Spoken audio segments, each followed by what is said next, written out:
le CHU de Béjaïa célèbre sous l'égide du ministère de la Santé pour la 3e année consécutive la Semaine nationale de la prévention. Cette année, du 16 au 20 février 2025, sous le slogan « Pour un ramadan sain et serein ». Parce que nous sommes à peine 10 jours du début du mois sacré de Ramadan. Comme vous le savez, comme vous avez pris l'habitude de le voir sur la page, la page Facebook du CHU de Béjaïa, le ministère de la Santé met toujours au devant la prévention des maladies chroniques. Parce que comme vous le savez également, le paysage de la santé publique en Algérie a beaucoup changé depuis le milieu, progressivement, mais de façon continue depuis le milieu des années 80 pour céder la place pour que les maladies infectieuses autrefois prédominantes cèdent la place aux maladies chroniques et dégénératives. Ce sont les maladies du siècle.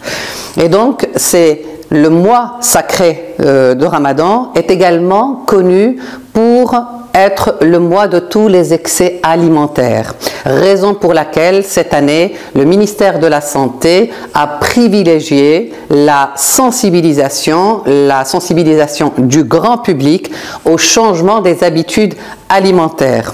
Cette année, notre ministère de la Santé a choisi le slogan « Pour un ramadan sain et serein » et le CHU de Béjaïa a choisi la formule de communication et sensibilisation du grand public à l'adoption d'un style de vie à moindre risque. Du 16 au 20 février, près de 20 professionnels de la santé, également des économistes, se succéderont pour parler de thématiques très diverses, notamment comment gérer son diabète durant le mois de Ramadan pour les personnes qui vivent avec un diabète, en particulier le diabète type 2, comment gérer une maladie chronique, comment gérer son hypertension artérielle, comment gérer son cancer, en particulier pour les personnes qui vivent sous chimiothérapie ou radiothérapie, comment manger sainement durant le mois sacré de Ramadan, en particulier chez les personnes qui souffrent de troubles digestifs tels que les gastrites, les colopathies fonctionnelles, les ulcères digestifs. Ils vous parleront également des effets négatifs ou méfaits d'une alimentation trop salée,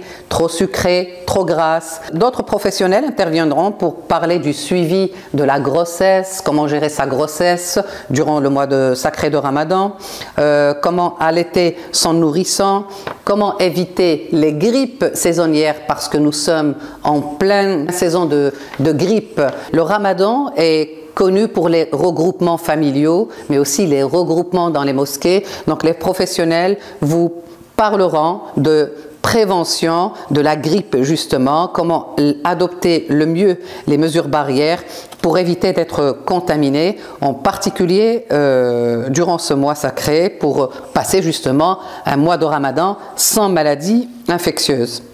Enfin, on vous parlera de tabagisme et comment saisir l'opportunité du mois de Ramadan pour renoncer définitivement au tabac.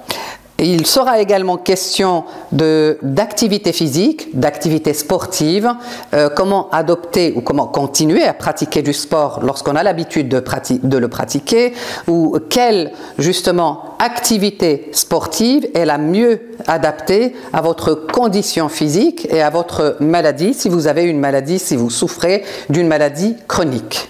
Du 16 au 20 février 2025, nous vous invitons à consulter régulièrement la page Facebook et la Web TV du CHU de Béjaïa. N'hésitez pas à nous faire part de vos remarques et suggestions, éventuellement pour continuer à nous améliorer, parce que notre souci au CHU de Béjaïa est de toujours rester connecté au grand public et de répondre à ses besoins. Je vous souhaite un très bon Ramadan. Tsoumou b'saha ou l'hana, Inch'Allah.